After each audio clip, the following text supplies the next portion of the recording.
Assalamualaikum warahmatullahi wabarakatuh. Pemirsa dimanapun Anda berada, salam sejahtera. Saya suka mengendarai mobil sendiri. Ya. Saya sendiri pergi kemana-mana. Kalau di Jakarta, ya kadang-kadang cuma hari libur, hari Sabtu, hari Minggu, ketika jalanan agak lebih sepi. Tapi kalau di daerah-daerah, saya selalu setir mobil sendiri. Saya punya SIM, nih SIM A, juga punya SIM C. Saya kadang-kadang mengendarai sepeda motor di daerah-daerah. Saya ingin sedikit cerita.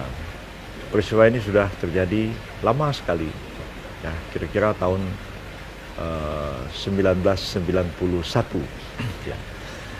Pada waktu itu saya mengendarai mobil saya dan kebetulan saya ditilang di Jalan Pemuda di Rawamangun. Tidak jauh dari velodrome balap sepeda di Kampung Ambon, Pulau Mas, Rawamangun pada waktu itu.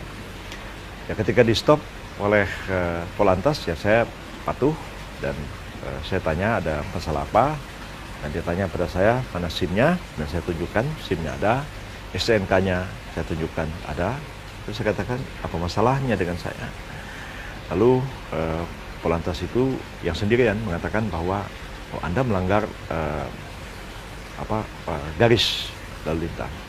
Saya bilang saya tidak melanggar karena garisnya putus-putus. Kalau garis putus-putus artinya orang boleh berbelok ke kiri. Kecuali garisnya lurus tidak putus-putus, ya itu saya tidak boleh memotong garis itu. Tapi petugas itu tetap bersikeras dan saya juga tetap bersikeras dengan aturan-aturan lalu lintas yang saya pahami. Memang demikianlah aturannya. Jadi katakan ya baiklah kalau saudara bersikeras ya kita bawa ke pengadilan. Oh saya bilang silakan. Maka saya mendapatkan surat tilang dan diberitahu minggu depan saya harus menghadap pengadilan negeri Jakarta Timur di Pulau Mas. Saya pada waktu itu tinggal di Ciputat, jauh sekali. Sekarang ini sudah masuk Kabupaten Tangerang dan Provinsi Banten.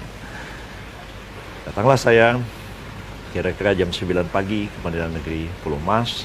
Banyak sekali orang di situ mau menghadiri sidang tilang.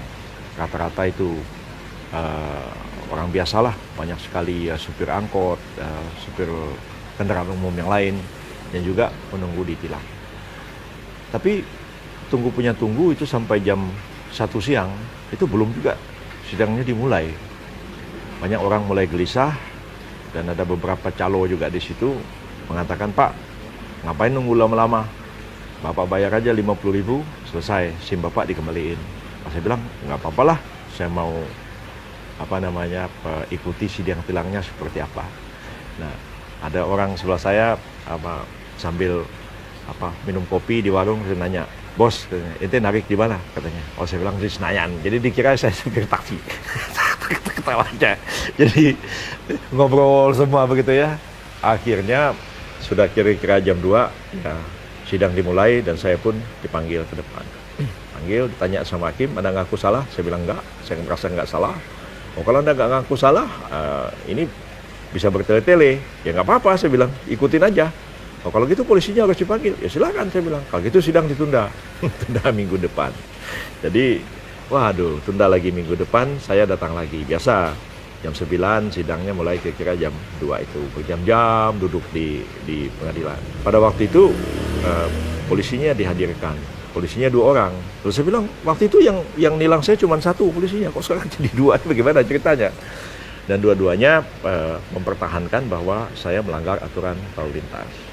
Nah, Pak Hakim mengatakan ngaku salah. Kalau ngaku salah, Anda bayar denda berapa? Begitu, mungkin cuma Rp30.000 apa begitulah. Nah, setelah itu selesai. Tapi saya mengatakan, saya tidak terima. Ya, saya merasa tidak salah. Kalau begitu, saya bilang, kalau diputus saya bersalah, maka saya akan mengajukan kasasi ke Mahkamah Agung.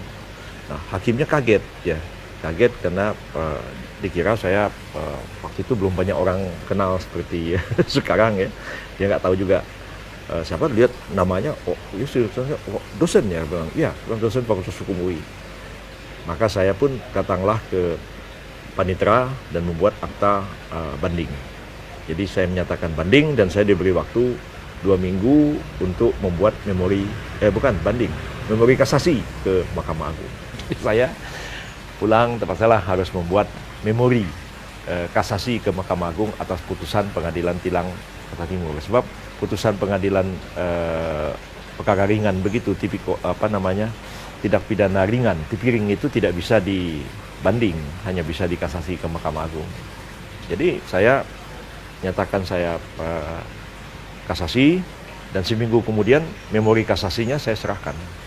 Dan saya minta keterangan dari pengadilan bahwa SIM saya dijadikan barang bukti, ditahan di pengadilan, supaya saya tidak ditilang lagi dengan alasan saya tidak punya SIM.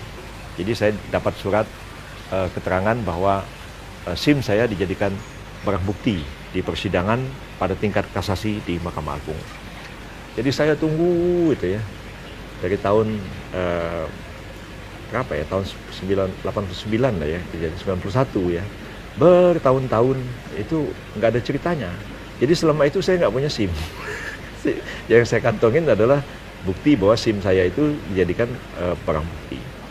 Jadi lama sekali baru terjadi itu, menjelang saya jadi Menteri Kehakiman ya, tiba-tiba saya mendapat putusan dari Mahkamah Agung bahwa perkara saya dimenangkan. Jadi saya dimenangkan dalam kasus pelanggaran lalu lintas itu kira-kira sudah ya 8-9 tahun kemudian baru ada putusan kasasi dari Mahkamah Agung. Dan saya pun ketawa-ketawa. Dan tidak lama sudah itu saya jadi Menteri Kehakiman, dan di zaman itu pengadilan itu berada di bawah Menteri Kehakiman. Jadi administrasi, personil, keuangan, fasilitas, semua itu berada di bawah Menteri Kehakiman. Baru tahun 2004, jadi zaman saya itulah ada pemisahan antara pemerintah dengan yudikatif seluruhnya, dan saya menyerahkan pengadilan itu kepada Mahkamah Agung. Jadi sempat orang-orang berseloroh pada waktu itu, apa jadinya katanya seandainya perkara ini masih berlanjut, Anda jadi Menteri Kehakiman dan ada perkara di pengadilan, perkara tentang SIM. Nah, nanti perkara itu selesai, dan ternyata ya begitu lama proses hukum itu harus ditempuh. Tapi bagi saya prinsip harus dipegang bahwa hukum tidak bisa dipermainkan, dan saya tidak mau kompromi. Kalau saya merasa benar, sampai kiamat pun saya akan bertahan apapun risikonya. Jadi saya pernah tidak punya SIM itu sampai 8-9 tahun. Bukan tidak punya SIM ya, karena SIM-nya masih dijadikan sebagai barang bukti di persidangan.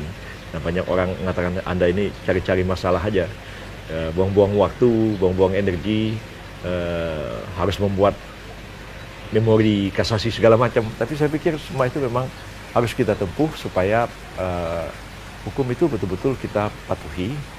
Kita tidak mau kompromi, jangan ada menyogok dalam penegakan hukum, karena semua itu akan merusak tatanan hukum kita, dan sekaligus juga merusak tatanan kehidupan bermasyarakat, berbangsa, dan bernegara kita. Karena itu saya menyerukan, mari kita perjuangkan penegakan keadilan dan kepastian hukum di negara ini.